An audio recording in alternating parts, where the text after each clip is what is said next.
Well, good evening. It is that time. It is 7 o'clock Central on Tuesday evening. So you know that only means one thing. That means it's time for a virtual study group. I think this is number 45. You got your regular cast of characters. Tuta just snuck in under the gun to keep his. Actually, he didn't. So his on-time record is now trash. But hey, we're welcoming you back to another VSG. We are fresh off of our latest camp in Salt Lake, and man, what a great time. Met some new folks we hadn't met at our previous camps.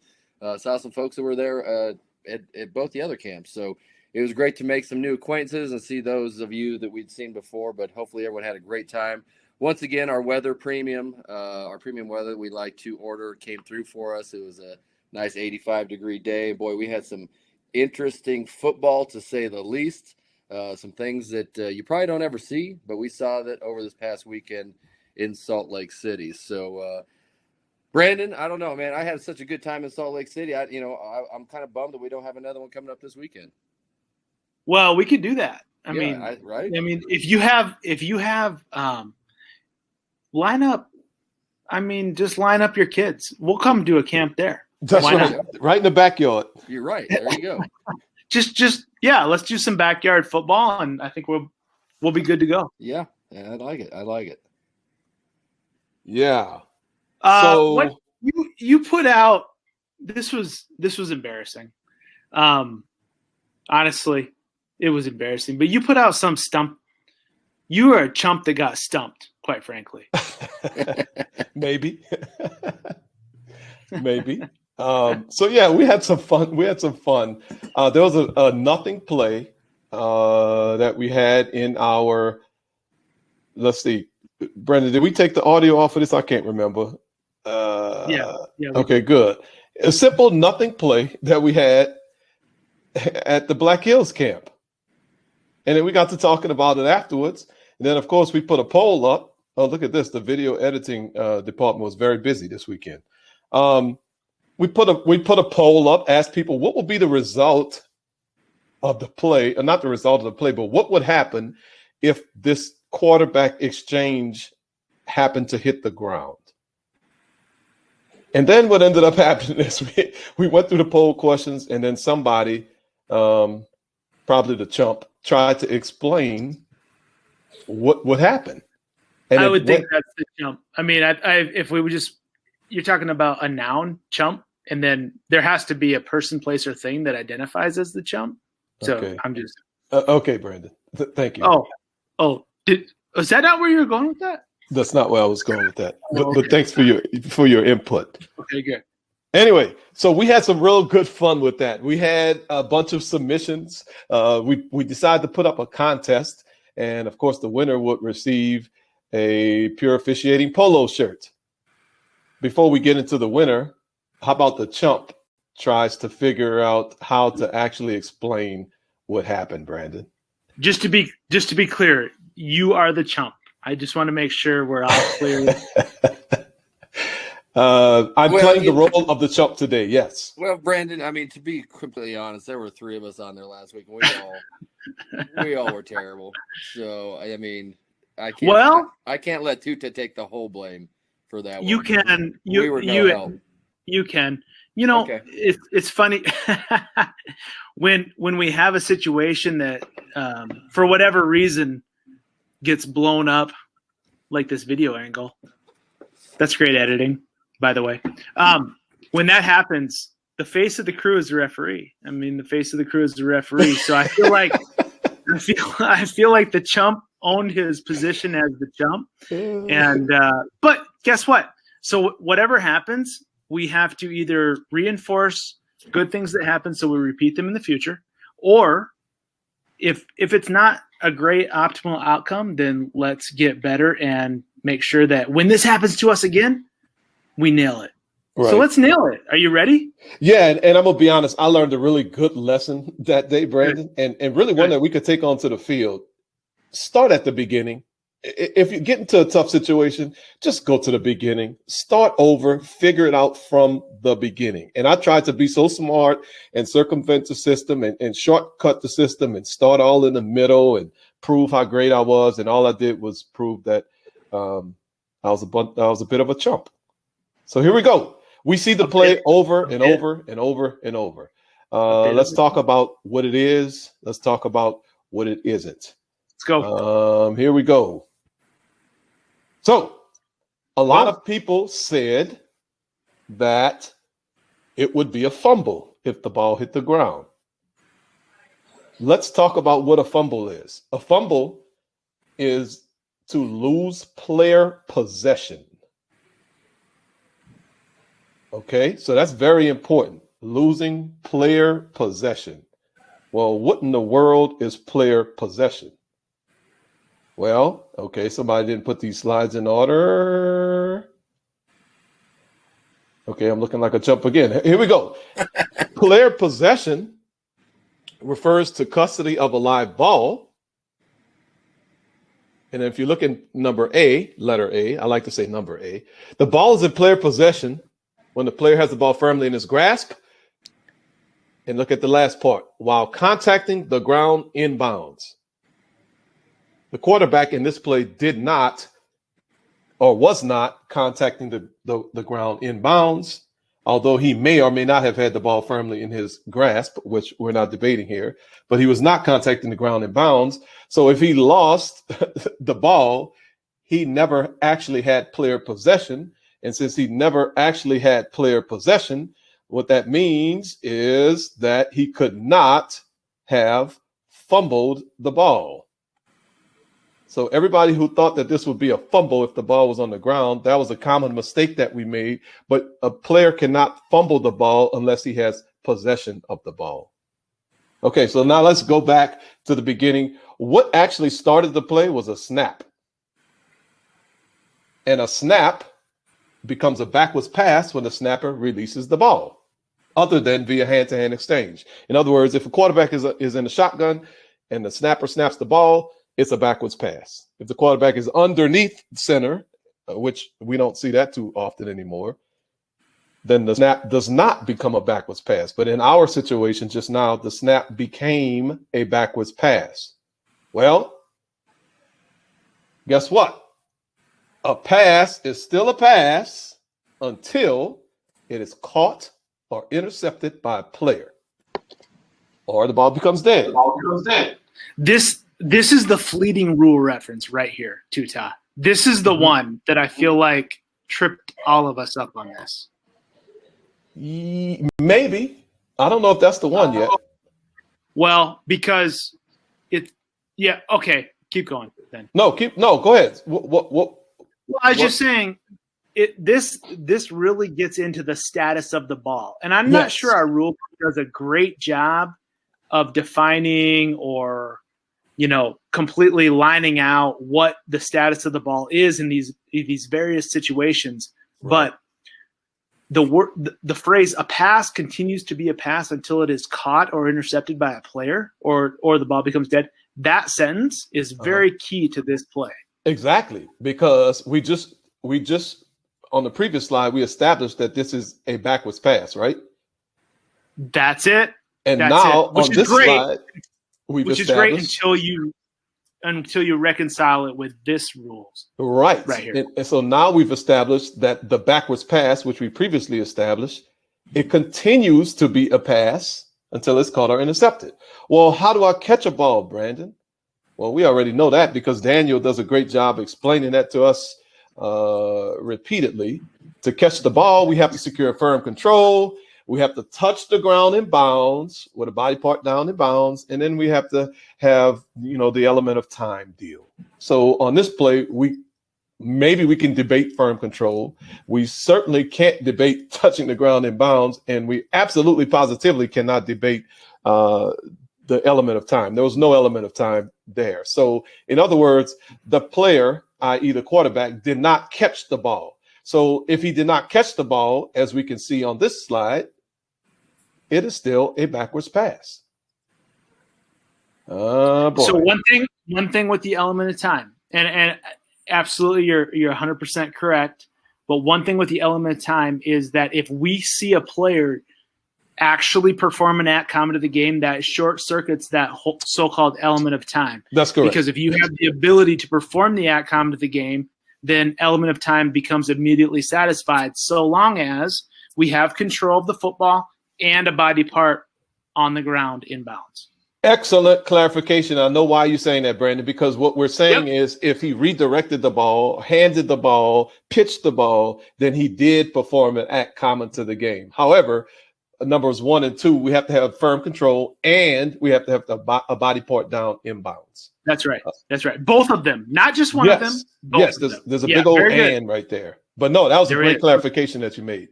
Okay, so the ball is still a backwards pass. So then what happened? What is a bat? Let's talk about what a bat is. Batting the ball is intentionally striking it or changing its direction with your hands and arms. And if we, it's interesting too, Todd, real quick, the adverb intentionally is stated twice. Yeah, why? First sentence I don't even understand that. Well, I know. I feel like you could get away with not, but the rules makers are trying to make a point. Yes. That the act, even if you pushing the ball, moving the ball in whatever direction, that is batting the ball. You don't have to like actually swing it. And most of the time we think of a bat, we think of somebody taking their hand and just like smacking the ball, I guess, for lack of a better term. Yeah. As in intentionally a baseball player, the pitch is coming in, you bat the ball trying to get a hit. Right. Yeah, that's great. I mean, but and I mean, you could use that here, but I think that the word intentionally is key. And when we look at this quarterback, what's he trying to do? He's intentionally trying to move the ball from him to his to that man in motion. Jet sweep action. Yeah. Yep. So what we just shown is that the player batted the ball. But wait what a was second. The status of the ball? Well, look at the last sentence of this very rule. Batting the ball does not change its status. So let's go back. So it does not change its status. So let's go back. So the status of the ball once it leaves the snapper's hands is a backwards pass, correct? Yes. And it's still a backwards pass until a player caught the ball. We looked at the catch rule and we determined, well, he didn't catch the ball because he didn't satisfy the process of the catch. So it's still a backwards pass because it still hasn't been caught.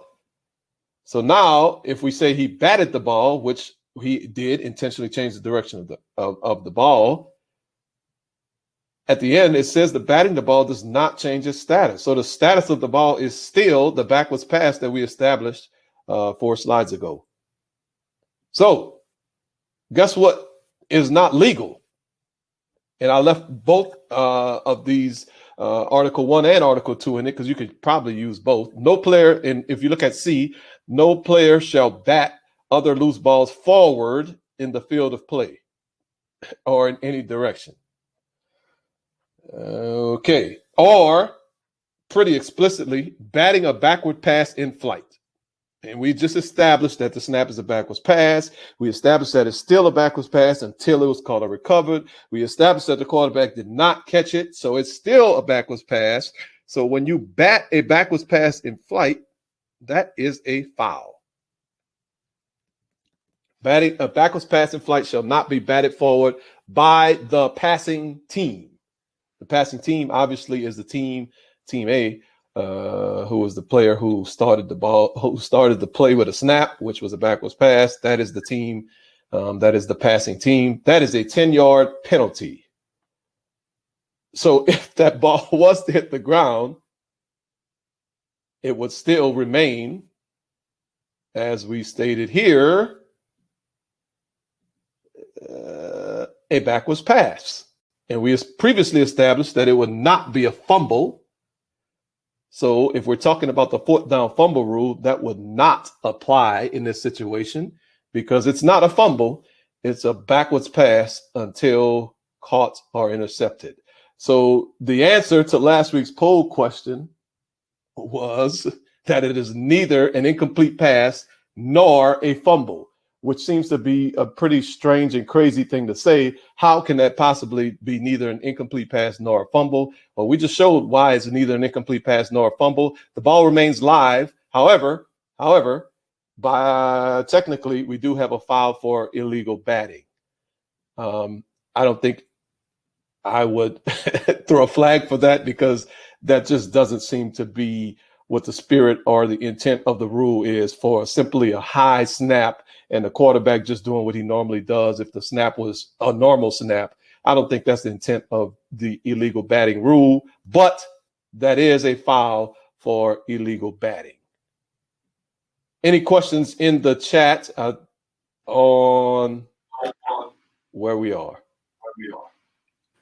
Yeah, the term push pass, pop pass has come up, Tutas. So obviously there's been some loose interpretations that a pop pass is legal, but yes, the majority of those pop passes occur with the quarterback having his foot on the ground. Yes. And intentionally redirecting the ball. But by interpretation with that scheme, right, wrong, or indifferent, I'm not here to say what's right or not because of the way the rules are written. That's not my job. But by interpretation, the quarterback is deemed to have controlled the ball, foot on the ground, correct, and performed an act common to the game by redirecting it to this jet sweep action.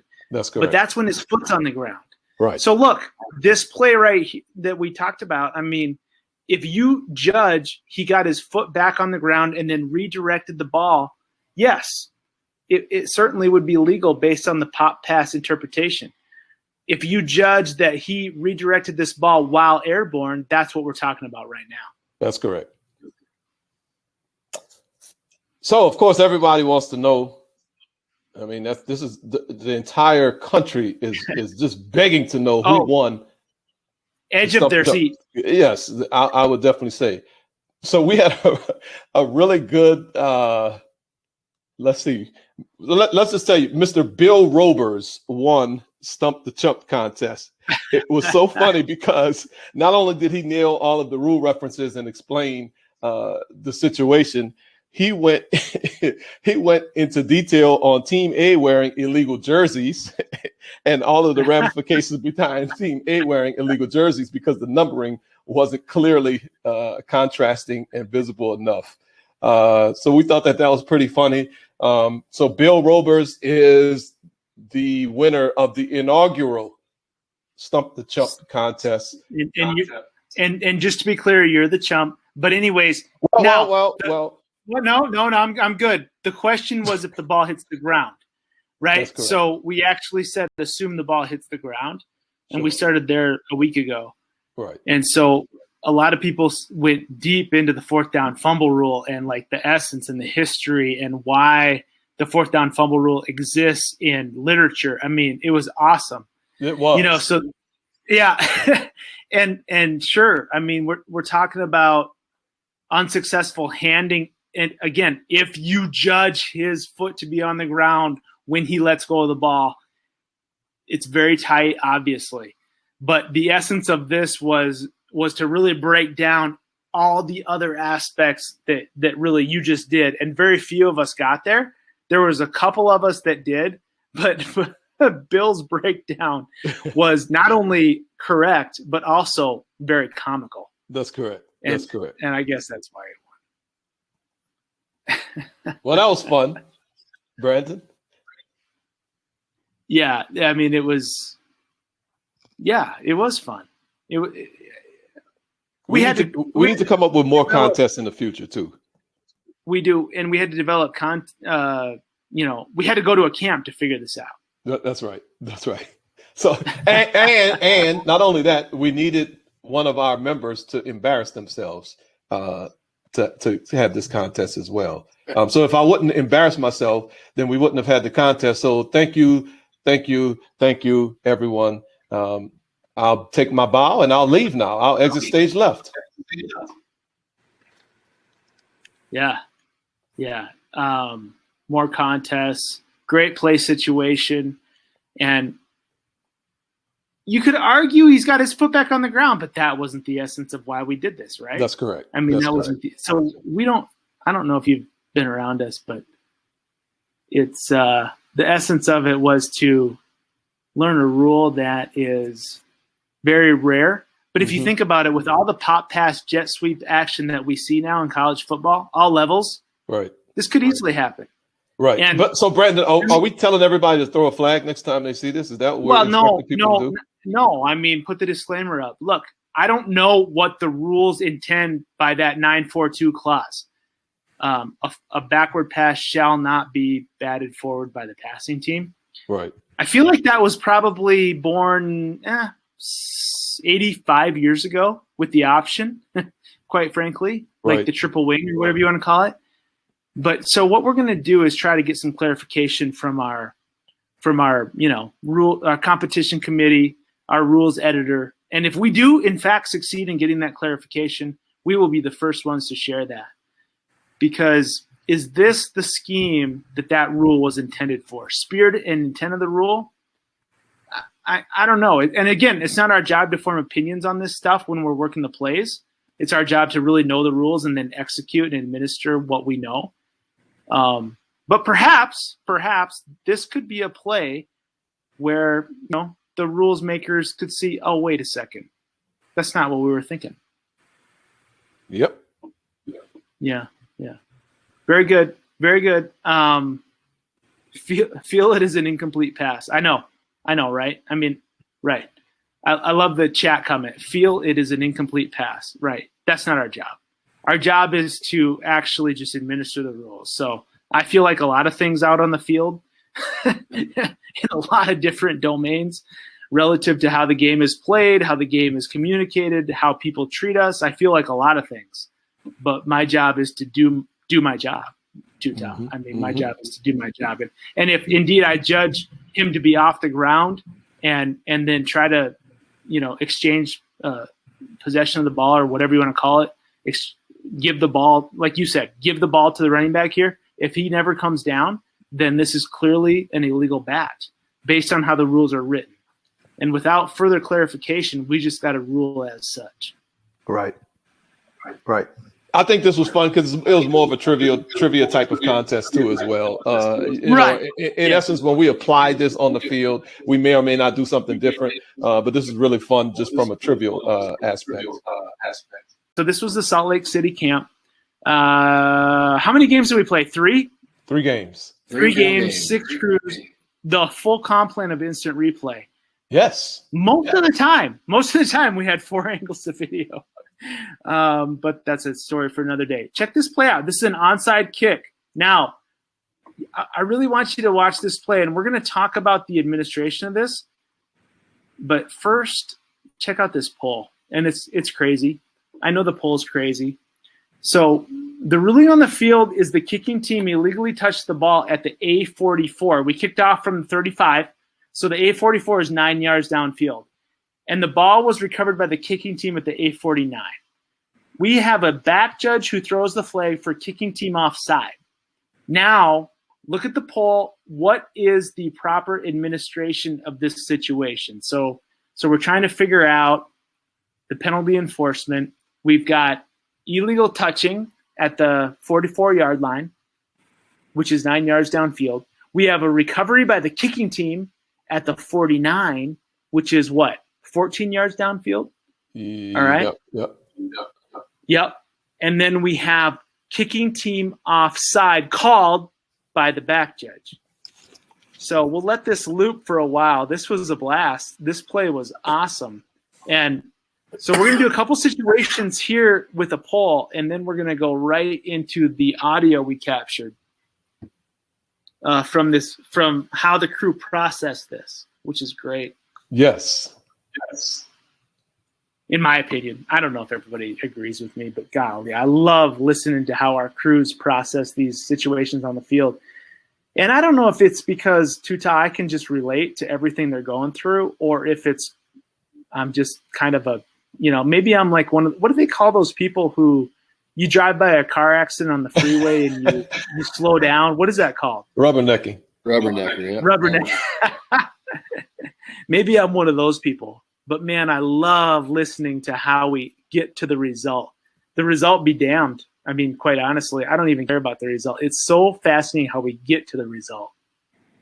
Yeah, Right I think that's I think that was one of the best things that we did is mic up the referees, having a live mic, and it really was cool. Well, I should say is cool. Oh yeah, you already put our camp. What's going on with the echo? Oh, that's probably my system. Yeah, great job, Brandon. Well, that's fine. I'll turn you down in your headphones a little bit. Well, and by the way, when we go to the audio portion, just forewarning to everybody, we got to mute, right? There's a little bit of static that we picked up. Remember that? Yeah, we're gonna work on that hum. I don't know. I mean, there's so many wires and cables and DV Sport monitors and oh my God, microphones and PA system. We had so much crap going on. Yeah, we picked up a lot of ambient, I guess, interferent noise. Yeah, it's all good. How's the poll looking? Let's go, Brandon. I think we can go. You ready? Yeah, I've ended the poll. Okay. 47% Team B's ball at the illegal touching spot. Okay. 21%, we're going to go 5 yards from the previous spot and re-kick. 10% Team B's ball 5 yards from the illegal touching spot, and 4% Team B's ball 5 yards from where the kicking team recovered the ball. Okay, very good. Oh, there was another one. 15% said, I'm going to go with number 3 or number 4 since the same result exists. Okay. And I mean, that's okay. Where do you want to start? Let's go with so remember now, the ruling on the field is what? Relative to the recovery. What's the ruling on the field? The ruling on the field is a recovery by the kicking team. Okay, good. So if the kicking team recovers the football more than 10 yards downfield on an onside kick, is there any way that's not a legal recovery? No. And the answer is no. Okay.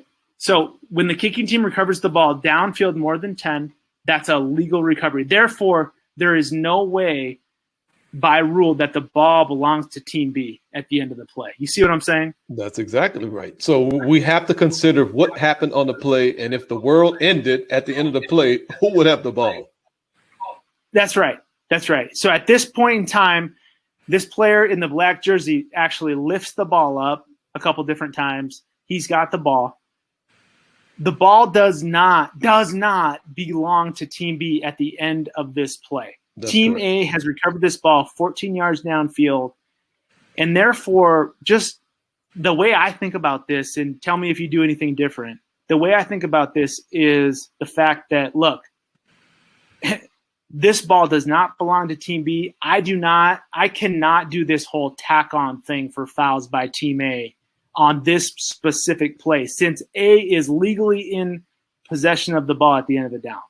Yeah. When I think of the rule, I kind of think of it, yeah, if Team B is next to put the ball in play. I know it. I don't even know what the rule says specifically, but that's the way I remember it. And I know Team B is not going to next put this ball in play because they don't have the ball. Team A has the ball. That's right. So, Rudy in the chat says ignore the foul. I think that's a good approach. You could even say ignore the violation, whatever exists. Yep. Look, this is a legal recovery beyond 10 yards by Team A. Okay, so the tack-on provision is out. So if we just look at our poll results, if the tack-on provision is out in terms of Team A fouls tacked on to the end of the play and the ball belongs to B, what of these results would that eliminate? It would eliminate number 4. Obviously, then it would eliminate number 5. And number 2. Yes. Yeah, because that's tacking on. You can't do that anyway. Well, I know. Unless it's the same spot. Right. So it's not that it eliminates number 2 because it's a different spot, although that's true. But also, look, Team A is in legal possession of this football at the end of the down. Period, end of sentence. So we have to know the result of the play, right? That's correct. Okay. All right. So now what we're left with is basic penalty enforcement.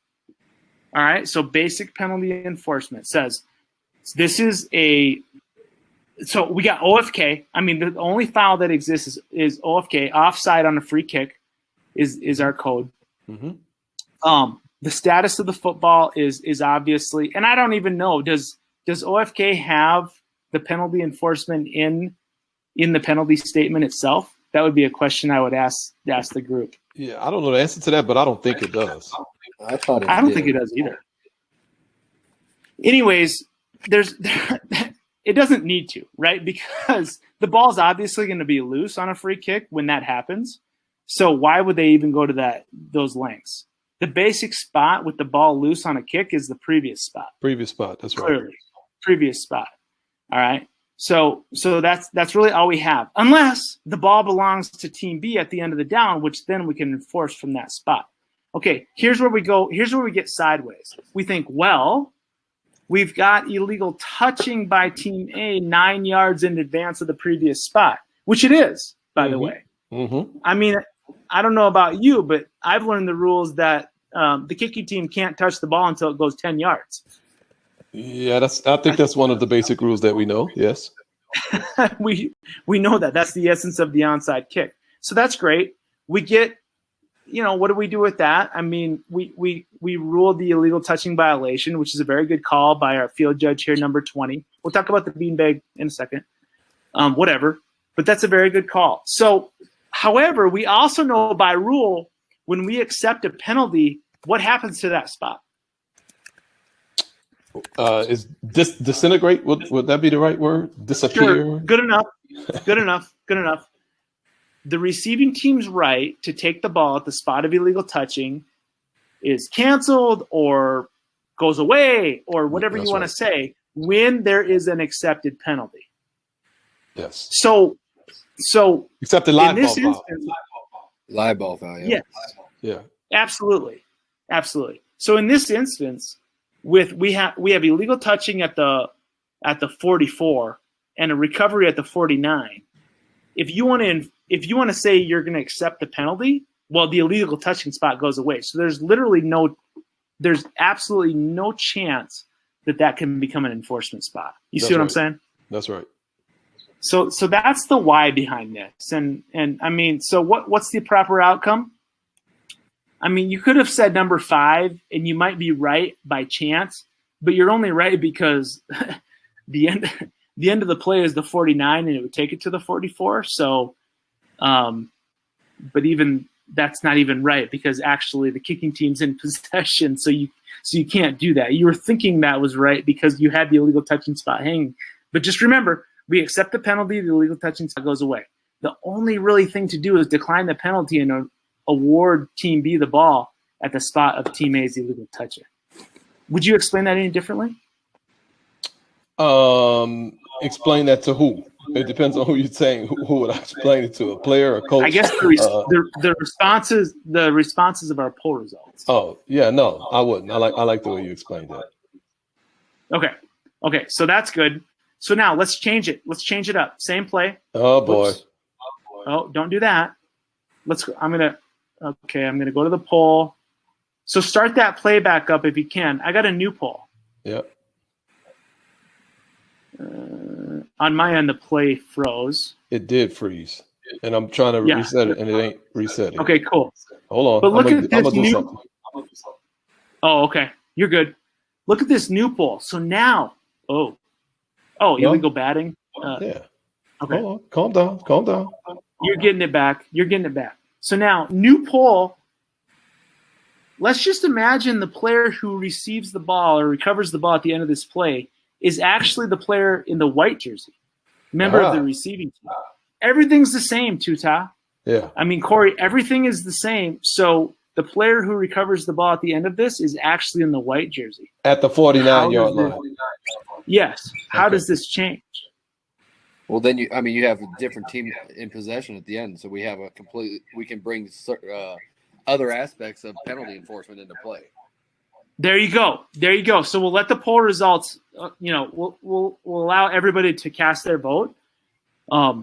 based on the early votes, you think CNN is calling this? I feel like they're already. Maybe not. Hey Corey, while the votes come in, can you share with us your? Is that a mnemonic? What is that called? Yeah, I think it's I think mnemonic would be the correct terminology. So my mnemonic that I say to myself as a deep wing before every kickoff is that's right. Touch, bag, block, flag. And that just helps me remember if I have an early touch, I put my beanbag on the ground. If I have an early block, and by early we mean within 10 yards from the kicker's restraining line, I would have a flag down. And that just helps me keep it straight because as anyone who's ever worked an onside kick, everything is going at light speed, and it's if there's one little thing to help me get that straight in my head, then that'll help. Good. And obviously, you know what you mean by which team touches and which team blocks. Yeah, it's all Team A stuff. This is all Team A. That's right. Okay, so, this is why CNN is hesitant to call the races, I think, because now the other votes have come in.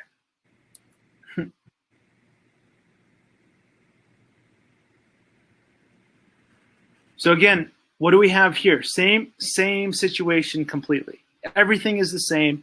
OFK on the kicking team, illegal touching by the kicking team at the 44. But now assume that the receiving team recovered this football at the 49. Brandon, this is great because, obviously we struggle with these situations. Just looking at the poll results, we're not totally consistent on it. And then when we actually start listening to the audio on this play, again, we're not totally consistent. So it's important for us to understand these things.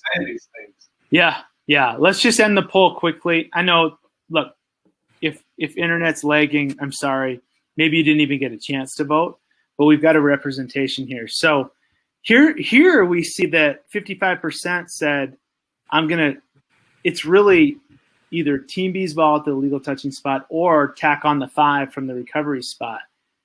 So 55% said that. 22% said just tack on from 5 from the receiving team recovered the ball. 10% said give the ball to Team B at the illegal touching spot. And then we have like 12% with all the other things. Team B's ball 5. Okay, we can't look. We already stated why we can't go 5 yards from the illegal touching spot. So if that wasn't clear, let me just reiterate. Once we accept a penalty, by rule, the illegal touching spot vanishes. Tuta. That's correct. Can I say that in any other way? I think we have to remember that illegal touching is termed a privilege, which the privilege is that Team B can, touch the ball, fumble the ball, whatever, and still have the privilege of taking possession at that spot. Once we have an accepted a penalty for a live ball foul, that privilege is then canceled. And so they cannot coexist because in essence it's somewhat of a double jeopardy because you're giving Team B the possession, then we're also going to enforce a penalty against our opponent, and we don't do that in football. We just that double jeopardy. Someone explained that to me a long time ago, and that kind of helped it click for me that you can't have both at the same time. Okay, perfect. I tried to fix the audio stuff, so I hope that's better. I don't hear any echo anymore. Yeah, I don't hear it either. Good job. All right, good. Thank you, Brandon. Great job, sir. You're the MVP. Well, yeah, apparently not. I mean, the echoes were probably my fault. I tried to do a new setup tonight, which is obviously. Oh my God! VSG number 45. Let's try new stuff, guys. All right. Jeez. Hey, this is all kind of prototype in nature. I'm not sure if you're aware of that. Okay. Anyways, so that rules out what? You can't enforce from the illegal touching spot here because it's different from the dead ball spot. All right, and you really can't enforce Tuta from the illegal touching spot, even if it's the same as the dead ball spot, because very technically that illegal touching spot always goes away if you accept the penalty. Yep, I just hope everybody understands that. And there's a lot of good references. I mean, golly, I think Rule 11 has done time after time on kicking plays with this concept. We've talked about it several times. And so if you need further, rule references, case plays. There's no shortage of that content available, but we're just going to keep training on that until we all fully understand this. Okay, now, again, result of the play is the receiving team recovered the football. All right, receiving team recovered the football. So, yes, the basic spot here for this OFK is the previous spot. And so certainly there's an option to 5 yards from the previous spot and re-kick. But why would they do that? Why would the receiving team allow the kicking team to re-kick, especially if their intent is to do an onside kick? See what I'm saying? Right. That's right. And they have the ball at midfield. I don't know a better place to start after kickoff than midfield. So they got the ball at the 49. We ruled on offside on a kick by the kicking team. And so it just so happens here that number 5 is the proper answer. Maybe by accident, only because we've got the ball belongs to the receiving team at the 49. We could go 5 yards, and that would put it at the 44. And oh, by the way, there's illegal touching at the 44. So number 5 is the proper answer by chance, but I hope we know why we got there. Okay, let's check this out. You guys ready for this? Let's go to the audio of this play. So I want to forewarn everybody, we had a little static feedback. Like you mentioned earlier, there was how many pieces of technology were involved this past weekend? Just from DV Sport, at least 300 million. I was out, to be honest, I've never been in the replay booth or seen the operation set up the way it was. So it was really impressive for me to see all of that. There's monitors all over the place. There's transmitters, there's wires, there's that. There's just all kind of stuff going on. So it was really impressive. You're making the excuse for us and me. Yes. Just so you know, you want to be careful with your audio here. There's a little bit of static going on, but we're going to hear the crew work through this very situation. All right, so let's listen in. Check it out. It'll go. So here, same play. Pretty soon the referee will come up and number 10. Audio will. So we're 5 yards. Okay, great kick. Number 10. So we're 5 yards. Okay, free kick. I checked the end of the run right here. End of the run is there. We kicked it. Hang on, get the play. Good. So we're My bag's off. Hey, get the play. we have legal touch on. So the receiving team has the option to. On. So the receiving team has the option to. Either way, Who ended up with those results? Okay. so either way, we're going to that spot. The illegal touching spot? Well, they take the 5 yard From where? from the Well, no, they don't possession the ball. Oh, they don't? No. They don't. I think the only thing Okay. we can do is we can either They decline it. Illegal touching. So offside on the kicking team, penalties decline. Receiving team is going to take the spot of illegal touching. First down. Does that sound right? yes. 5 yards from where it touched. Offside. Kicking team. That penalty's declined. Receiving team is elected to take the spot of illegal touching. First down.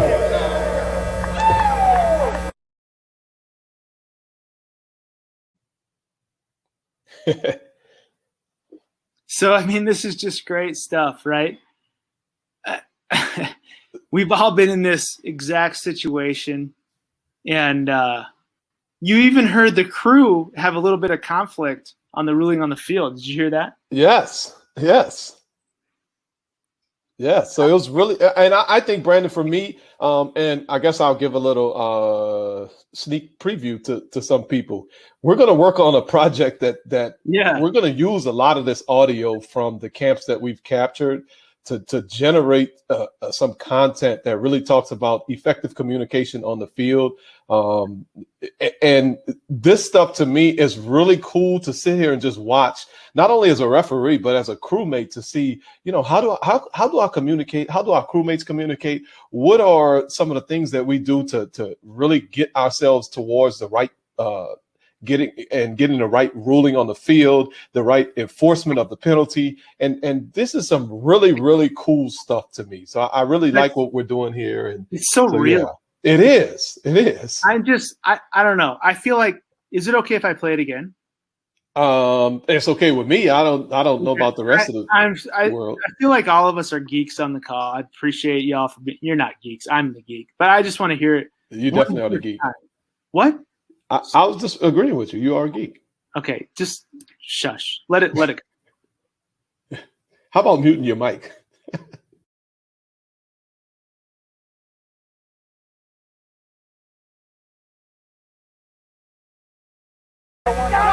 Number 10. So we're 5 yards. Okay. Free kick.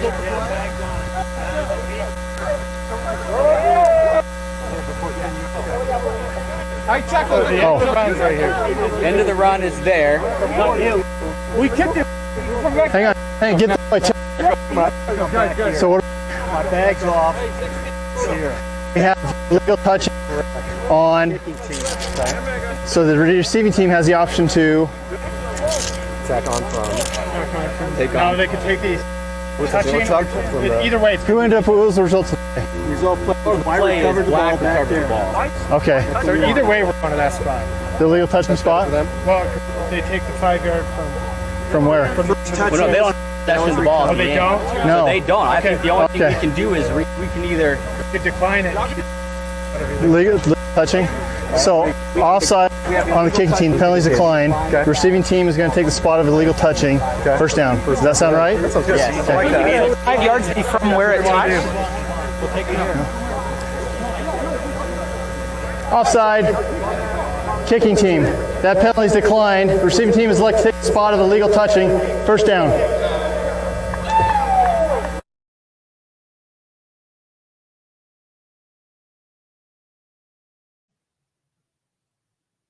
Great work by the crew. Just great work. Great work. And this last shot gives the view of what we had all day. Could you, Right. I mean, The man, mountains.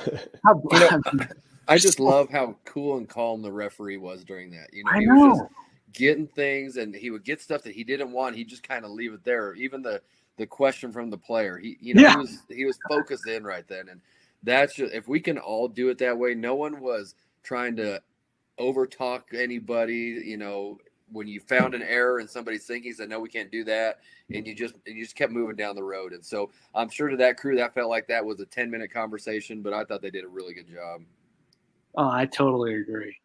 Hey, Corey, great work also by the field judge, side judge. I don't know which one he was on that play. He knew his beanbag was in the wrong place, but he just came in and he still provided really, really concrete, succinct information. And he was calm too as well. I was really impressed with how calm he was. Yeah. And you know, when we saw it live, we were kind of giving him grief for putting it on the wrong Yes. yard line, but it actually bounced there. I mean, he tossed it where it was like at the, you know, the 44 and a half or 45 and a half, and it just kind of bounced to his left, and you can't blame a guy for that. So. Right, exactly. Yeah, and obviously, I mean, the beanbag. We talked about this a lot. We talked about it at the Black Hills camp. We saw beanbags flying in from Jupiter Tuesday. Right. We talked about, look, the beanbag is a reference point that you can always just kind of, you know, place later. I mean, you know, we're gonna, just like everything else as we work, index things in your mind. You can always get back to the proper yard line later. Spot of the foul, spot of the fumble. In this case, the spot of illegal touching. Just a great job, in this case, by number 20, our field judge on this play. Yep. Great stuff. I just want to appreciate everybody. You know, if you don't mind, just the level of just, I don't know, everybody was so attentive and everybody just really gave a great effort through all these 3 camps. And it was just humbling to see all the great effort given by all involved. So I just want to take a moment to say thank you to everybody for making these things. Amen. Yeah. People came to work. That was the one thing that I truly appreciated. People came there to actually grow and work, and it wasn't just a weekend away from home. Everyone put it, you know, they put work in going into the camp, and then obviously at the camp, and even after the camp, people were still working on the things that we did during those camps. real interesting as this is going to play. Here we go. Watch. We're going to have a little bit of a superimposed clock dynamic here.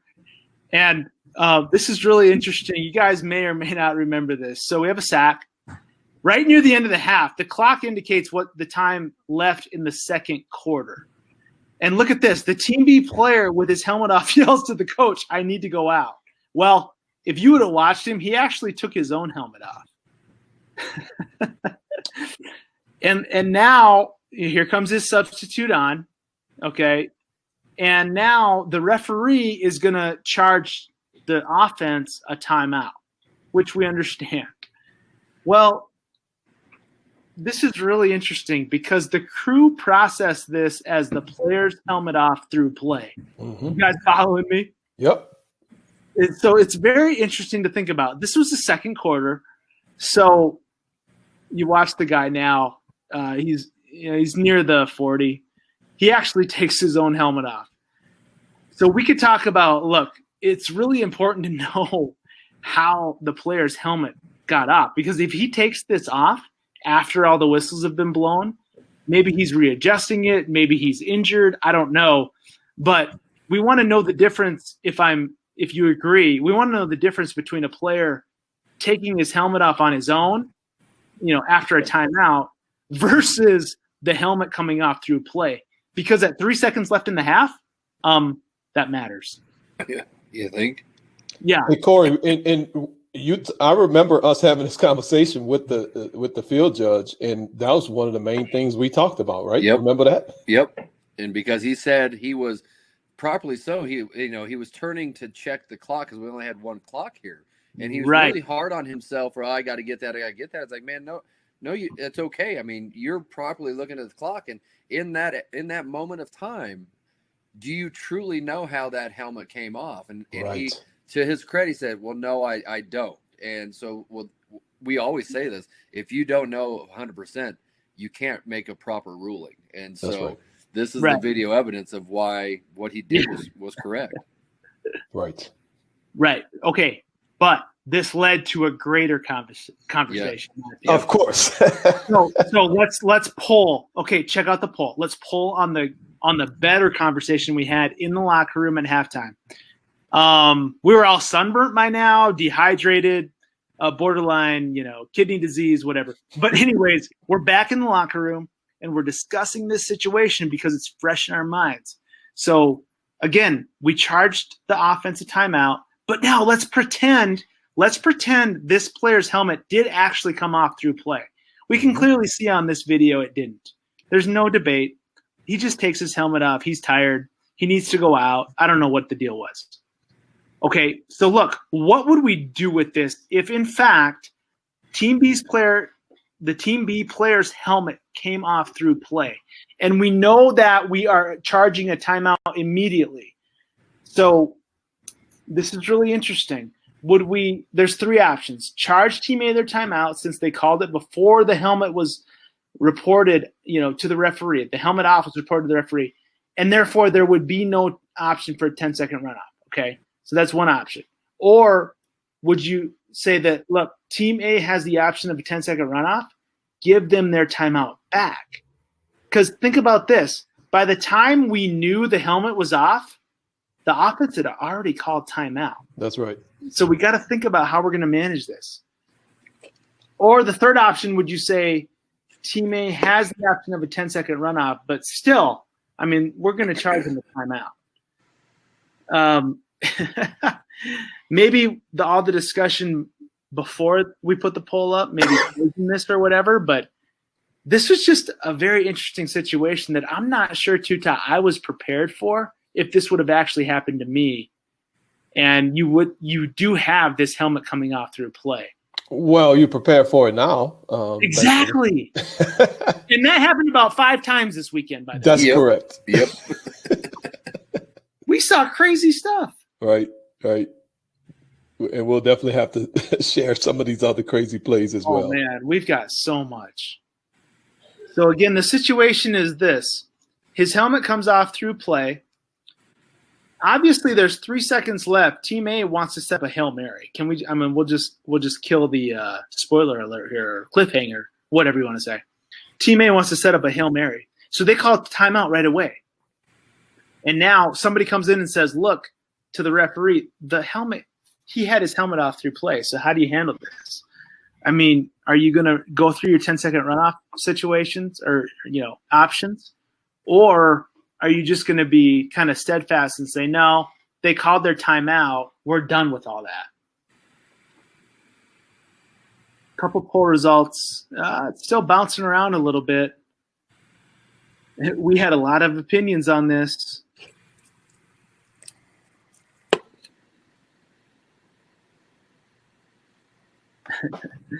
And I don't know.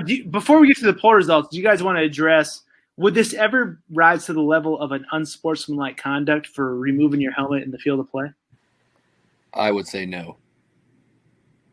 Yeah. I think this is, I mean, if he's doing it to demonstrably, object to a call or a non-call, or he's doing it to get into the face of an opponent, that's what we're looking for that helmet off foul. It's not, if you see a guy take his helmet off on the field like this, what I would do, how I'd manage it, I just, hey, number 58, put your hat back on, and that's not what, to me, that's not what the rule is written for. Absolutely not. I don't know. Is there anything in our rule book that's zero tolerance? I guess there probably is, but golly, this is clearly not removing your helmet to either celebrate or taunt an opponent. Right. This is a guy, in this case, especially in this game, which is interesting, who just kind of needed a break, which is funny. But, okay, let's end it. Let's end the poll and look at these results. So 72%. Team A has the option of a 10-second run-up. Give them their timeout back. And then 25% charge Team A their timeout since they called it before. Okay. And all that. There's a lot of words there. So how did – remember our conversation on this? And we did have a little bit of pushback, and I get it. If I can be just very transparent, because we've been transparent about our own calls, whatever – the deep official, if you remember, wasn't actually worked this as a helmet off through play. Remember that? Mm-hmm. Yeah. Yep. And so went into the referee to report, look, this guy had his helmet off. There's 3 seconds left on the clock. And we just, as a crew, kind of said, well, they called timeout. It's almost – and I think regardless of the rule – don't you agree that sometimes we get into the mode of what's more comfortable to do?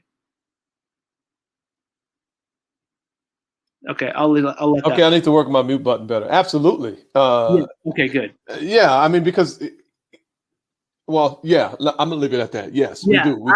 We do what's most comfortable for us. Yeah, you said absolutely, and I was hoping you'd say, well, maybe. And I was going to say, no, maybe. We Right. absolutely do very often, pending the situation, whatever the situation is, we do what's most comfortable. And very often, Tuta, I think maybe it's the path of least resistance. Yes. And so right here, if we have – okay, think about this. This is how this transpired. So we get sacked. There's 3 seconds left. We do an excellent job with the clock, not only from an on-field perspective, but actually the clock operator stopped it on time, which we've seen examples of. That doesn't always happen. And we were surprised by that here. But anyways, everything worked like it should have relative to administering the timeout. Now we have new information after the timeout is charged that what we're working is a defensive player's helmet came off through play. And that's where the poll result was. So path of least resistance, nobody cares, right? No, who cares? The guy runs off. They're going to sub him in. Who cares? You see what I'm saying? Not only that, I mean, we got to start thinking about, okay, what is this rule, and what if I get it wrong? Maybe it's right. I don't feel like getting into this discussion right now. We got a timeout. Let's just move on. Well, I mean, there's a sandwich in the locker room for half. There is a sandwich in the locker room. And And it's air conditioning in water. the locker room too. Yeah, if it's cold, there's hot chocolate in the locker room at some stadiums. It's really good. I mean, think about it. So there's a lot of motivation to get through this as quick as possible. But that's not, again, like the first play, it's not what we're there to do. So it's more appropriate, and 72% of our poll responses nailed it. It's more appropriate to sequence this in the order of which it actually happened, and maybe not actually happened, but actually happened what? By rule. Because if you think about the play, if there is a helmet off through play, by rule, that stops the clock first. And this is a sack. I mean, this is a loss of significant yardage. So this is sack. So by rule, the helmet off through play would have stopped the clock. And regardless of if anybody's calling timeout, whatever team it is, we first have to address that so-called, I guess, what would you call it, a violation? Yes. And for me, I'm a simple man, Brandon. I just look at all of this stuff as administrative stuff. So I just equate it all to a flag on the ground. We would never give a timeout and award a timeout to a team until we address the penalty situation for the flag on the ground. So I just equate all of this administrative type stuff to a flag on the ground. Handle all the administrative things that happen during play. And then after we're finished with all of that, then we can deal with the timeout situation. Yeah. So, and even if from a referee perspective, we've already announced the timeout, we've signaled the timeout. Even if we, in a TV game, for whatever, have punched out to TV, it doesn't matter, because that's all going to happen. But we get new information about the play. It could be a replay stoppage. I don't know. I don't know how all that could take place, but it could be a foul. We've all had plays where there's a flag on the ground and we simply didn't know, and we just moved on to our next process. Yep. This is kind of the same thing from an administrative standpoint. We want to address this helmet off first, independent of anything else that's happened. All right. And this really is a helmet off that stopped a running clock at 3 seconds. I know they call it timeout, but again, think about it sequentially. The play ended with a player's helmet off through play in this pretend situation. Address that first. Bank the timeout for later. Run through everything related to the helmet off first. And then if there's still an opportunity for whatever team that wanted to call timeout, yes, you can address that later. But here, the defense had the helmet off. The offense would have the option for the 10-second runoff. Obviously, here they want to they want to make a play that's a Hail Mary, or they want to run a play Hail Mary into the end zone. 3 seconds left in the half. So we would want to basically let them decline the 10-second runoff, save their timeout, and play on. Said in another way, if this happened with 45 seconds to go in the half, we'd want to do the same thing. Maybe they're calling timeout. I don't know what the situation is, but we would definitely want to allow them to exercise their 10-second runoff options first, and then give them the consideration of the timeout next, if that still applied. Maybe easy, I guess, here in this study group format. The poll results were great, but I tell you what, in the moment, we had a lot of great discussion about this. That's right. We sure did. Good. Okay. You just do not see that situation every day or ever. And it was great that it happened. So we're talking false start DOF, and this is something that we really need to talk about. And I know my screen is not up yet because I'm really trying to find the play on my tight angle. Here we go. Got it. Okay. I need to mute as well. We're talking false start DOF. Here, screen share. Well, this is basic. Boom. I know. We do this basic stuff all the time, Brandon. I'm sure people are tired of us doing basic crap. Well, I know, but. And we continue to identify areas for opportunities for improvement. So here we are, 4th down. Team A has the ball. What we're going to see here is movement. We have all kind of movement. Who did what, when, where, why, and how? I have no earthly idea. But what we really want to talk about is the communication, the conversation we need to have. Who has what information and who should not have what information? So relative to the neutral zone, there's only two officials who really need to have information to present and to bring to the conversation about the neutral zone. And that one would be this person at this side of the line of scrimmage. The other will be this person at this side of the line of scrimmage. If I am an umpire, there is 0% chance for me to know if this player was in the neutral zone when the offense reacted, or if this player was in the neutral zone when the offense reacted, or any of these players here at the line of scrimmage. So if we have a conversation about false start and DOF, and I'm an umpire and I come in and I bring information that the defense was in the neutral zone causing an offensive reaction, that is not accurate information that I should ever bring to the table, because I just simply don't know. I don't have the perspective of the line of scrimmage. So if we have a situation like this, when we just have a bunch of movement and we have flags on the ground, and in this case, we had 3 flags, and you can see both line of scrimmage officials and the umpire had flags on the ground. And I'm not going to play the audio, but what we heard was we had in the neutral zone causing an offensive reaction. So again, which player was in the neutral zone? One thing that we need to consider. So we'll look and we'll see, I'll play it frame by frame. What you're going to see is that the left tackle and the left guard, and the right tackle moved, and I'm going frame by frame prior to the ball being snapped, and also prior to any defender coming into the neutral zone. So you can see right there's the false start action, and probably nobody was in the neutral zone yet, but maybe they were, maybe they weren't. That's not the point. So with an umpire, the umpire, the only thing he can really have a flag for is false start. Line of scrimmage official, you may have a flag for false start or DOF, and we'll get into that conversation as well. But the umpire, just to clarify, cannot, under any circumstances, have a flag down for DOF entering the neutral zone causing an offensive reaction, because you don't have the perspective. There are 5 categories of DOF, and the umpire really should only be involved in one of them. There's DOF lined up in the neutral zone. There's DOF in the neutral zone at the snap.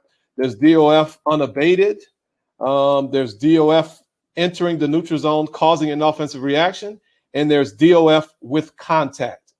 DOF with contact is the only one that the umpire really has a perspective to know if someone was contacted. So we're having our conversation. I, as a line of scrimmage official, say, golly, I had this player in the neutral zone prior to the left guard moving. And I may have a number, I may not have a number. Here's where the important aspect comes in. Let me minimize this and go to the end zone view.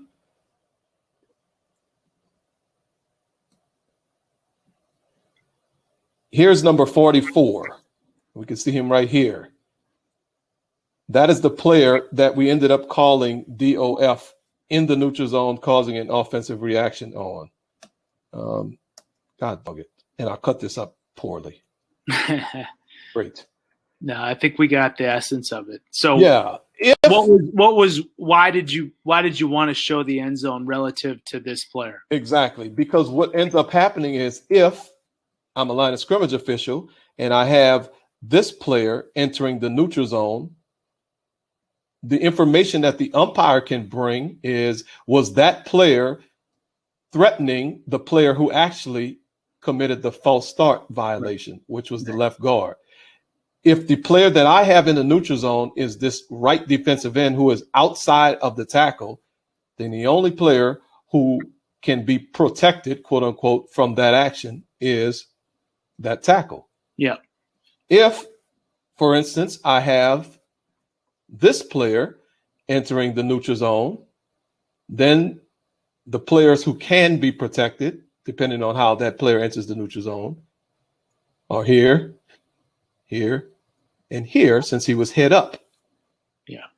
If the player was in the gap, and this is why the umpire is the person who really needs to bring this information. If this player was in the gap right here between the left guard and the left tackle, then the two people who could be protected are the left guard and the left tackle. So that's why it's very important for us to have the conversations. When we have the conversations, it's important for us to understand what information can each of us bring, what information should each of us not bring. And the umpire, under no circumstances, should bring information that there is a defender in the neutral zone causing an offensive reaction, because he simply does not have that perspective. It would have to be so, it would have to be like so obvious that that's the case. And those are never obvious calls to me. No, they're not, because as soon as the player moves, the offensive player is going to move. I mean, we love the term bang, bang. And most of these types of plays are bang, bang. So umpires, this is very important concept. I mean, and we have a question, is the umpire lined up appropriately? I don't know. I mean, this video cuts in short. It does look like he's a little far to the left.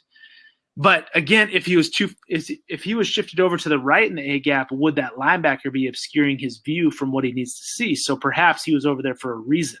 Yeah, and that's good. That's good. I'm glad that question was asked, Brandon. So we can talk about pre-snap alignment by the umpire. Yeah. The umpire's job is to, number one, see the ball.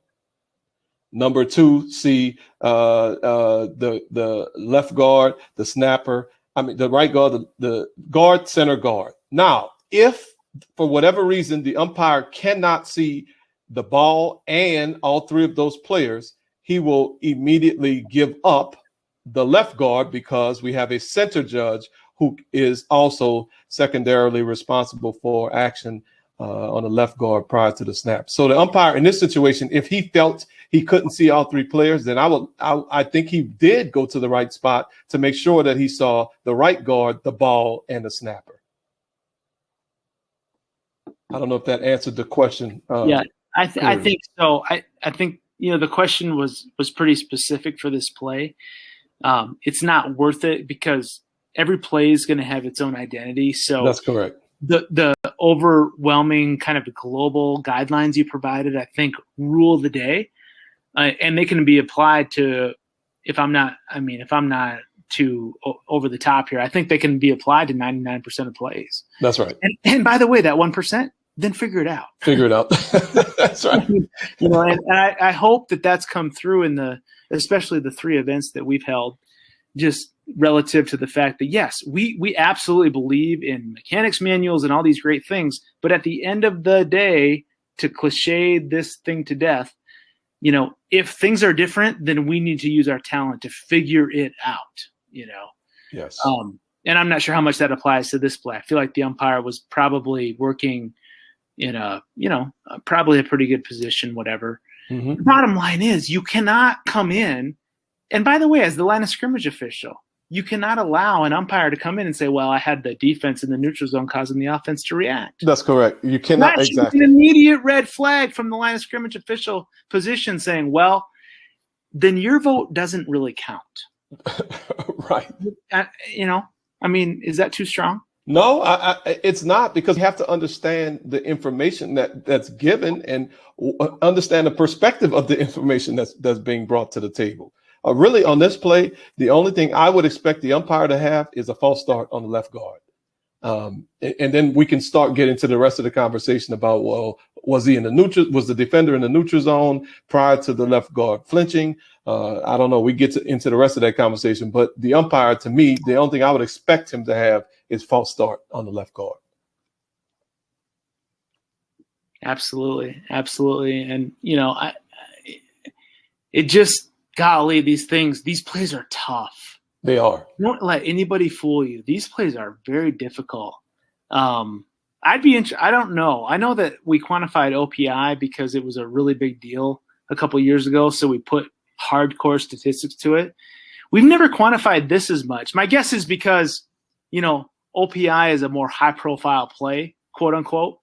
And this probably isn't, but man, it would be interesting to know what our so-called accuracy rate on these plays are, because these are I feel like these are some of the more difficult calls that we have. So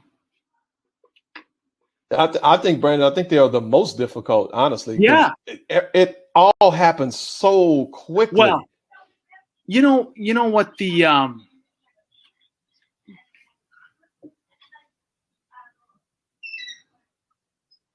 I just had an attack of little people. Anyway, you know what? We did a session Sunday morning. Sorry, there's more little people. We did a session Sunday morning, and it wasn't the theme. It wasn't even the thread. It was literally the absolute factor. Whenever the plays broke down at our camp, and every crew did a great job, by the way, of bringing these plays to the forefront, the theme was communication. Absolutely. Communication. And of course it's communication. Like these crews were together for a day. We're very, again, the effort displayed was amazing. They actually did some pre-conference calls and all that great stuff. But you get on the field, you work one game together. Yeah, communication breakdown led to a lot of our issues on the field. Mm-hmm. And there's some underlying themes, whatever, but golly, this is just a great example of that, I feel like. Well, Brandon, and it's not just at our camp. So at the end of our season, we had each of our crews met with our supervisor, obviously, and that was the question that he asked as we presented our plays for the year. He asked, "What is something that you felt your crew needs to improve on?" And guess what mine was? Communication. I thought we did a fairly good job of communicating, but at the end of the day, we can always communicate better, because there are times when we're going to enforce penalties wrong because we assume that somebody had something or something happened and we didn't know, and we just didn't ask the right question as referees, or we didn't bring the right information as other officials. So communication can be improved. I don't care at what level of football you work. Whenever we make mistakes, it generally has to do with communication. Have any of you ever been accused or gotten reprimanded for communicating too much? I knew you were going to ask too much. I knew you. Right when you started asking that question, the way you asked the question, I knew that's where you're going. That's hilarious. I mean, it's something that I think we should always be working on. Yes. Always, always, always. Yes. Well, we've put the play up before, Corey, where you came in. You remember this play? We were going to enforce, and we'll just kind of keep this up until I guess this is war story time or something. I don't know how this happened. But anyways, remember this now. We were going to enforce 10-second runoff because of delay of game on the offense. This was at the end of the second quarter. When the clock stopped, it was at like 50. Remind me, because I know you know. It was at what? 58, I think. 58. That's what I was going to say. But in reality, I mean, the play clock and the game, you had the play clock and game clock synced. And when the play clock expired, so like let's say like when the play clock was at 5, the game clock was at like 107, right? Yeah. Something like that. So you knew that when the play clock expired at 0, the game clock was at 102, and therefore by rule did not qualify for a 10-second runoff. Yep. So the back judge comes in, delay of game. We look up to the game clock. It's at 58. Of course, what I was thinking is immediately 10-second runoff, and here you come saving the day, Superman here with, no. This clock needs to be reset to 102 because I had it synced and all, whatever you said. But you talk about over communication. You communicated in such a way on that specific play that I had never heard another official communicate like. And that's a great example to me of communicating way too much, but we got it right. Yeah. Golly, we got it right. So there you go. That's an actual example of what you just said. Oh, man, too much fun. Here we go. And talk about communication. So we had some interesting plays situations, as we've already alluded to. And we'll just close on this. This will be quick. No polls. What was this play? This is the play. Okay, 3 flags for holding. Yep. So, and this will loop one more time. And the call itself isn't that important. But here's what I want everybody to consider as we look. It's July, by the way. Like 2 days from now is July. To me, that means it's preseason. I mean, it is preseason. We need to be ready to roll. We need to be ready to roll for the season. And so we got to start thinking about how to work the game. So we've spent a lot of time we spent a lot of time on rules, mechanics, philosophies. How much have we spent on managing the game? And just think about this. We've got 3 flags on the exact same action, right, Tuta? So referee, center judge, and umpire, we all call holding. Remember this play? Yep, absolutely. And what are our clocks doing? So one of the clocks measure, and this will start to loop, and you'll see what we're talking about. One of our clocks measures how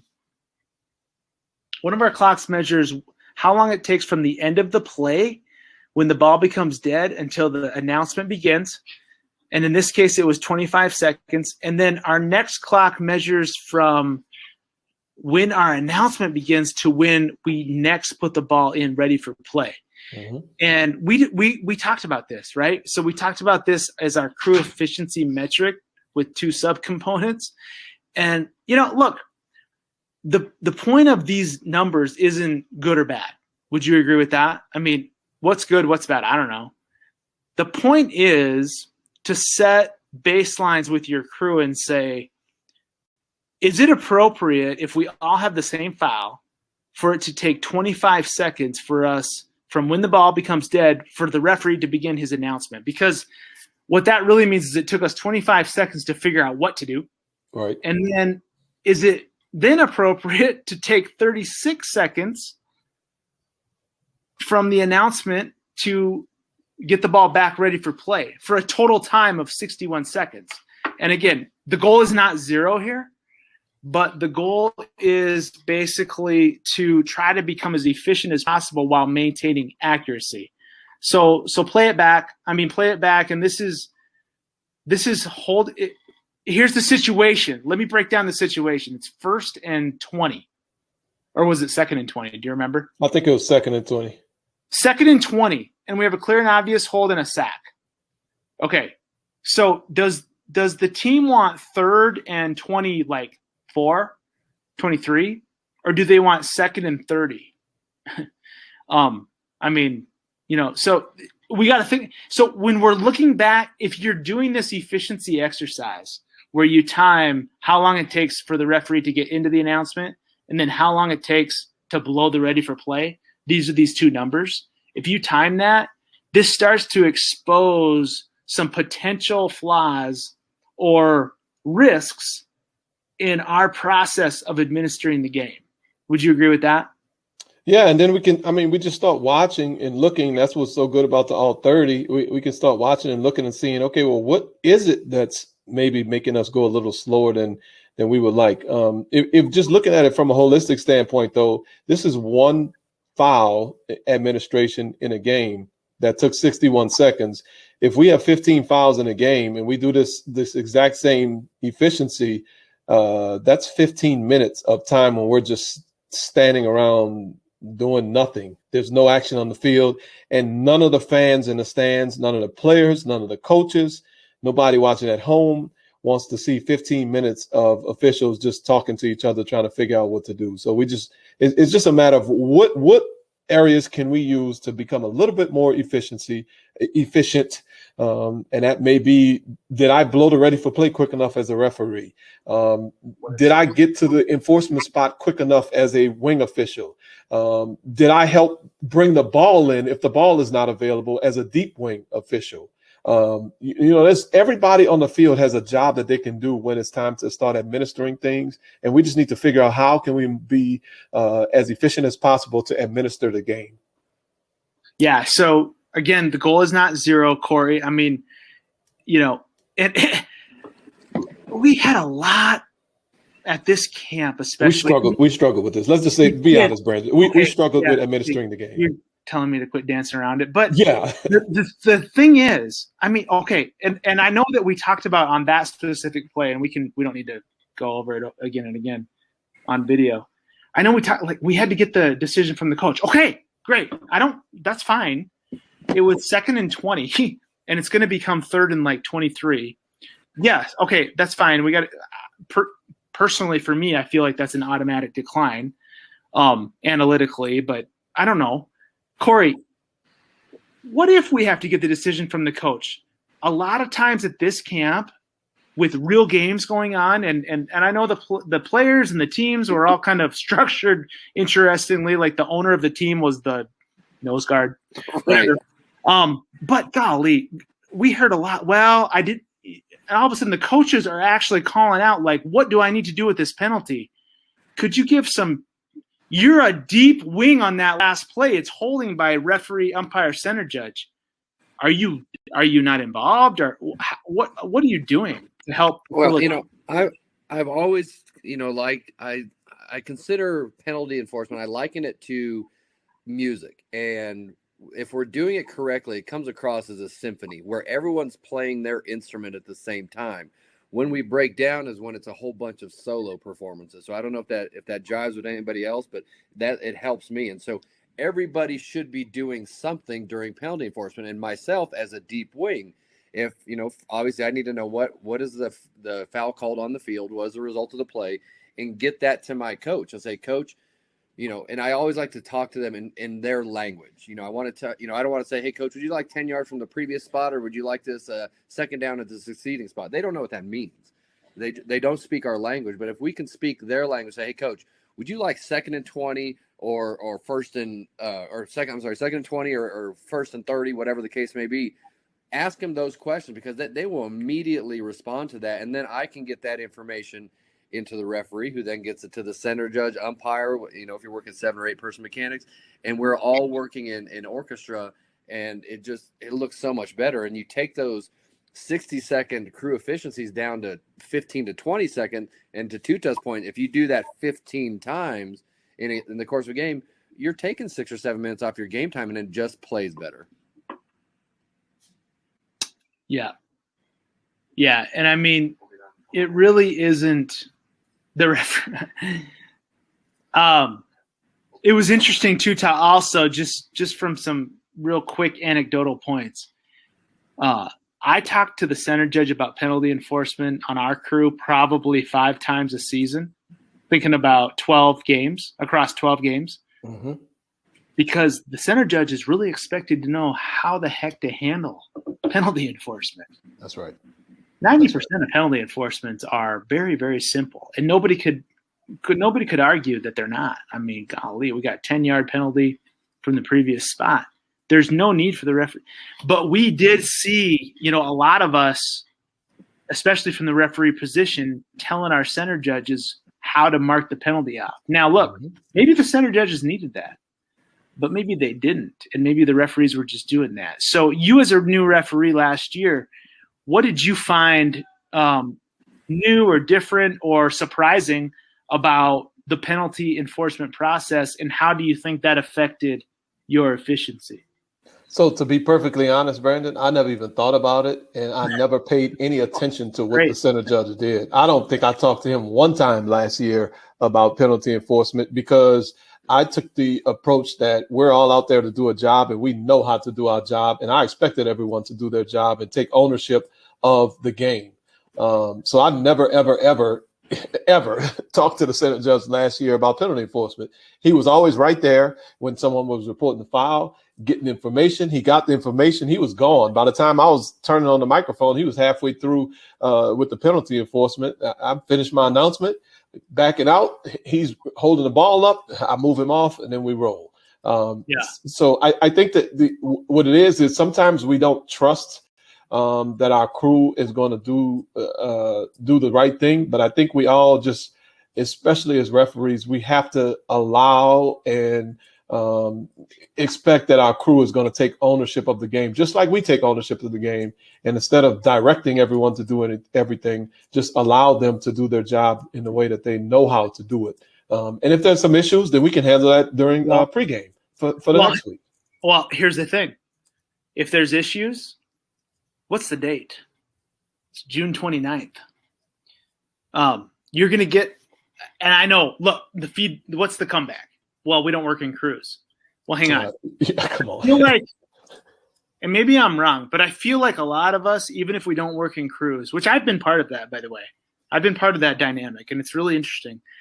But even like when we don't work in crews, we generally know our schedule at least, I don't know, 5 weeks in advance of when we're going to work. Mm-hmm. So if a lack of trust exists in this process of administering the game, we actually have time. I mean, whenever you get your schedule, we have time to go through it, even if it's a call, even if it's a crew call. Everybody is so used to Zoom now, or whatever these virtual calls are, whatever you use, that there is a lot of ways to bridge the gap between, not trusting that our crew knows what they're doing versus, hey, let's take strides to actually put measures in place so that when we step on the field, that's not an issue anymore, or at least that risk is minimized, Right. And I think game administration too, Brandon, it goes, and we saw a lot of that this weekend as well, because the first two camps, we didn't have kicking plays. We didn't really have half times. We didn't have any of that kind of stuff. Game administration extends to that. One of the games, I don't remember which one of the games, but it was almost 8 minutes after the halftime clock ran off until we kicked the ball off for the next half. And that's just unacceptable. It would be very unacceptable. Wholly, I mean, not even, we wouldn't get a game next week. I mean, we would thank you for your services. Right. Until you can, because and everybody's striving, to do whatever they want to do. And a lot of those goals involve working games on TV. Well, there's really no wiggle room in terms of when the game starts and when halftime, when we're done with halftime. It's time to go. There's no wiggle room. It's very tight, and there's contracts in place, and they're not gonna go to the, they're not gonna go to the AD. They're not gonna go to the offensive coordinator of this team or the other. They're not gonna go to the band director. You know who they're gonna go to if a game doesn't kick off on time, either to start or the first half, or to start the second half? You know who they're gonna go to? Football officials. The referee. That's right.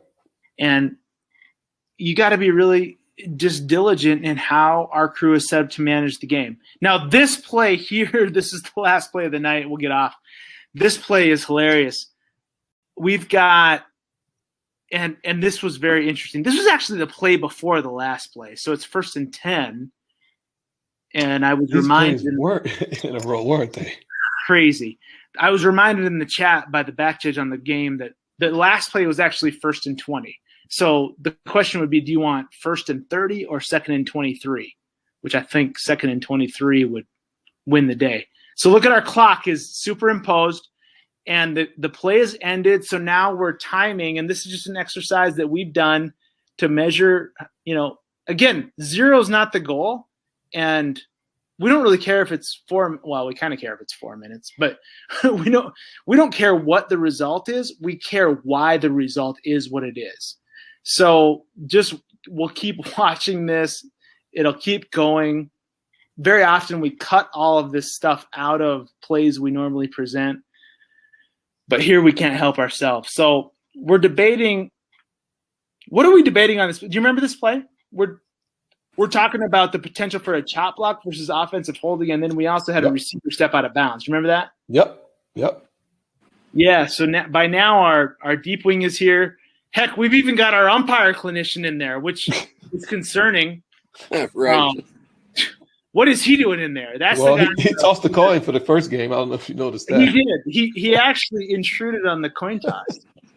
I mean, well, our center judge clinician ended the game. Ended games. I mean, he ended the first 2 games. Yeah, he just said it's done. So, Tuta, you didn't even have control of your own camp, by the way. I'll try. I'll do better next time. All right. So now 1.5 minutes has transpired, and look, we get into our announcement. Okay, that's a long time. We're not that by any measure. That's a long time, and it's not good or bad.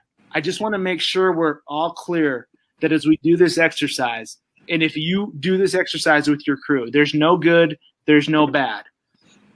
It's just a measure. And it's a measure. It brings data to help you evaluate your performance. That's all it is. The key. Brandon, I saw you for 12 minutes one time on the. I was on the field.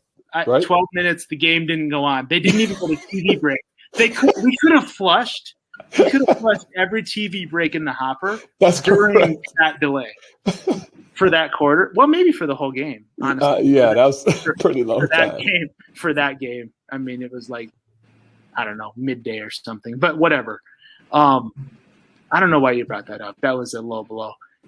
But yeah, the point is, this whole process is about accuracy first, and then speed second. Mm-hmm. So this crew was very much ensuring accuracy, I feel like. So now the question would be this. If I'm looking back, because we do this exercise with our crews during the season, and we say, okay, what led us to take 90 seconds to get in, to get into our announcement, and then it really is 91 seconds until we blow the ball ready for play. And we saw a correction announcement. We had some debates by the team. Mm-hmm. Batuta, this is 3 minutes and 1 second to enforce this, to administer this play that has a foul for offensive holding and a foul for illegal touching of a pass by a receiver who stepped out of bounds on his own and then reestablished and was first to touch. Mm-hmm. And so look, what are all the factors here? Do we know the rules? I mean, do we know the rules? What was the down and distance? Do we understand what coaches are thinking? Corey, were we actually proactive with the coaches on the sideline? Because here we are, we got the stats up and we're running back through the play. And even on the field, we were all kind of cringing. You know what I mean? Yep. So there's got to be – this is a crew exercise, Corey, that we have done for years now to say, what could I have done to first of all, make sure we're still 100% accurate, but then second priority, cut this time significantly. Yeah, I mean, I think you and Tuto both touch on it. I mean, the goal is not zero, and is there a goal? No, but it gives you something if you're working as a crew or even as an individual to when you're going through the self-evaluation process to say, okay, what did I do here? 41, he's down, he's holding the spot. Okay, what's going across on the other line or on the other sideline? Because that's the team that needs the options, right? If we need to have those options, but just any little bit that we can do, because then you have something to measure yourself against. Because I know when we did this a few years ago, we said, okay, this is what we were game one. And then okay, what can we do a little bit to cut some of that time off? And everyone took it upon themselves to say, okay, what can I do to help this, to make it be just that much more smooth? And that's exactly what this is for. So, as if you're an umpire, what can you do? If you're a side judge, back judge, whatever, what can you do here to make this go a little bit quicker, a little bit more efficient? Not quicker, but efficient. That's right. Because speed, you're right. Because I'm glad you caught yourself. Speed is not the goal. Right. How can we process the game as fast as possible while maintaining, like we said, 100% accuracy? And, look, if this is as fast as we can go with this play, then that's it. And if we go through every aspect of our process and we're good, then we're good. And this is just 3 minutes and 1 second is what we're going to live with. Because this is not a normal play. But, even the last play, what did it take us? Like a minute and 1 second. 1 minute and 1 second, yep. For a very simple foul on 1st and 20. The result of the play was 2nd and 23. That's a 99% decline. Everybody would want 2nd and 23 versus 1st and 30. To me, and if I'm wrong, I'm wrong. But again, Corey will get with the coach and immediately know to shoot me the message that no, he wants 1st and 30, not 2nd and 23. Okay, good. Flip the mic back on. The coach is elected to accept the penalty. It's 1st down, whatever. The center judge walks it back. Boom. We blow the ready for play. We're ready to go as long as all our officials are in position to officiate. So just something I think as we get into the month of July here amongst our group and our everybody on the call, everybody who listens on replay, just something to think about with your crews. And it's not that we expect anybody to do the you don't need to go to the length to do the timing and stopwatch thing and superimpose the clocks across the play. Although if you do, we'd love to see it, right? Absolutely. Yeah, we'd love to see that effort. But it's something to think about, because if we're taking 61 seconds on a very simple holding foul, even I know we had 3 flags, but we clearly all had the same thing. If we're taking 61 seconds to process that, I mean, what are we going to do? What are we going to take to process a 10-second runoff, for crying out loud? Well, Brandon, if it's fair or not, 2 plays in a row, we spent 4 minutes administering penalties. Now, fair or not, the crowd, the next time we throw a flag, you know what they're going to do? Everybody's going to throw up their hands. Oh, here we go again. What's going on? They don't know what they're doing. Golly, come on, man. You nailed Let's move it along. So, and maybe that's not fair, because maybe it just takes that long to do things. But we need to consider what is our the impression of our crew when every time we have the clock stopped. Everybody is looking at us trying to figure out, do these people know what they're doing? So if it takes us 4 minutes in 2 plays where there was 14 seconds worth of action and 4 minutes worth of standing around by the officials, well, everybody's starting to get angry now. So we just need to consider all of that in the grand scheme of things as well. And it helps. It hurts our perception. That's right. And it hurts our credibility, really.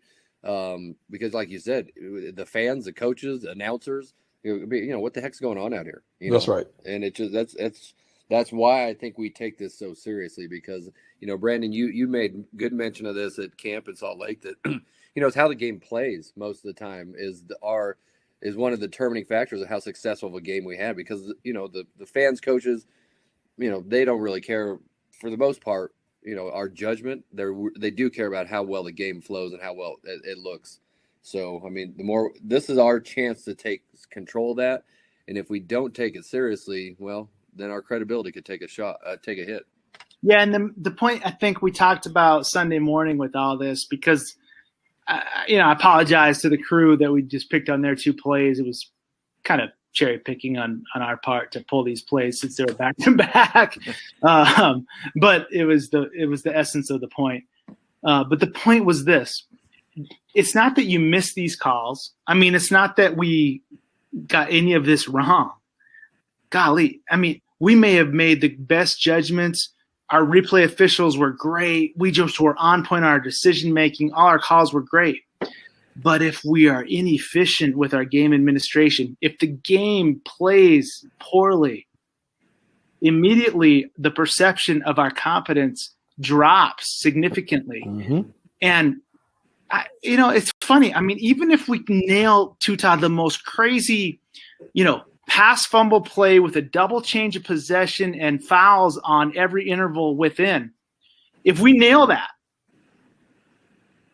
but then, golly, we take a minute and 1 second on every single holding call throughout the rest of the game.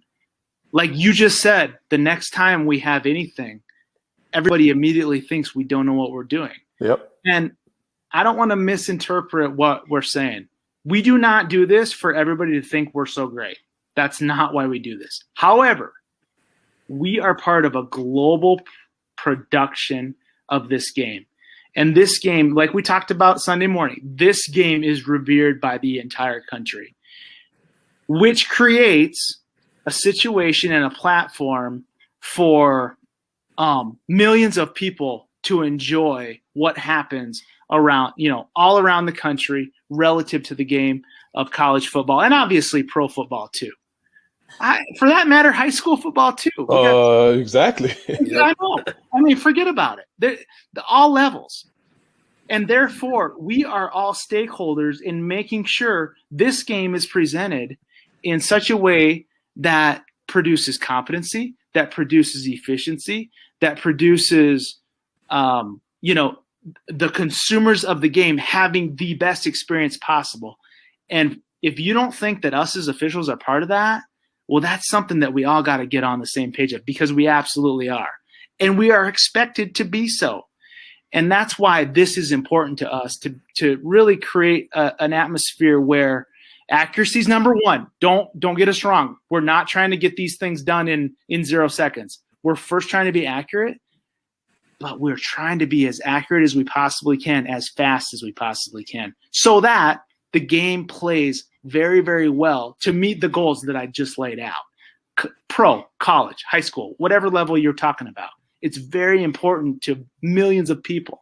And we are very much involved in the stakeholders of the game. And so that's, Utah, to me, what this is all about. Exactly. Well, and as a broader spectrum, that's what all of this is all about. That's why we on here every Tuesday. Think about the first play. There were 8, 9 rule references that we have to go through. If we can pull those together on the field, not like I was last Tuesday looking like an idiot, but if we can pull those things right out of our memories cold on the field, golly, you know how quickly we can have that conversation? The second play, illegal touching of the kick. How many of us really just didn't really understand what the options were? How many of us didn't really understand how to communicate what the options were? So if we can pull all of that immediately out of our memories, understand the options, clearly and succinctly communicate them, we can get, this is one of Corey's favorite words, adjudicate that situation really quickly. What was the third play? False start DOF we talked about. Oh, no, that was the fourth play. The helmet off situation. If we can figure out all of these are different little rules things where we're practicing right now. Really, this is practice, to quote my man AI. This is practice when we're here on Tuesday nights. So then when we get on the field, when we putting this stuff into practice, we can really, really, really efficiently move the game along, because that's really all everybody wants to do is see their team snap the ball and have some action and really score a touchdown, win the game. They don't really want to see any of us on the field figuring out, okay, where do we move the ball next? What are we going to do next? Nobody cares about that. So really, that's why we are here on Tuesdays. And that's why we're going to continue to be here on Tuesdays, so we can help people really understand and talk about different ways where we can all figure out how can we get better and move forward into the 2021 football season, which is going to have fans back in the stands.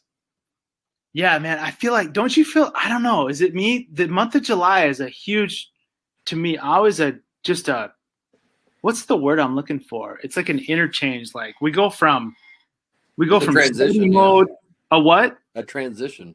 It is. It's the transition from like study mode, off-season prep, whatever, to it's preseason time, baby. Yep. I mean, it is time to get ready to roll.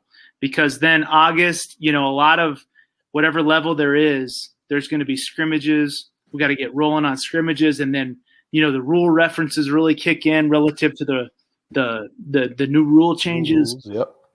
And then at the end of August and Labor Day weekend, let's go. Let's go. And that to me, the next 2 months goes by like that. It's just a blur.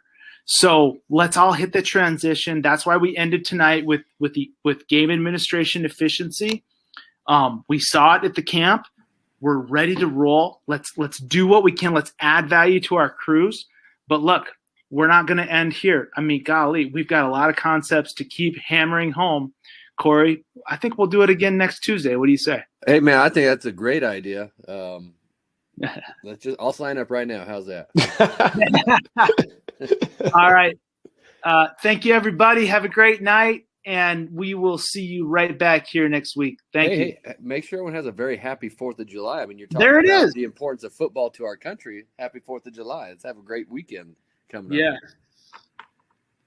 All right. Good night. See y'all.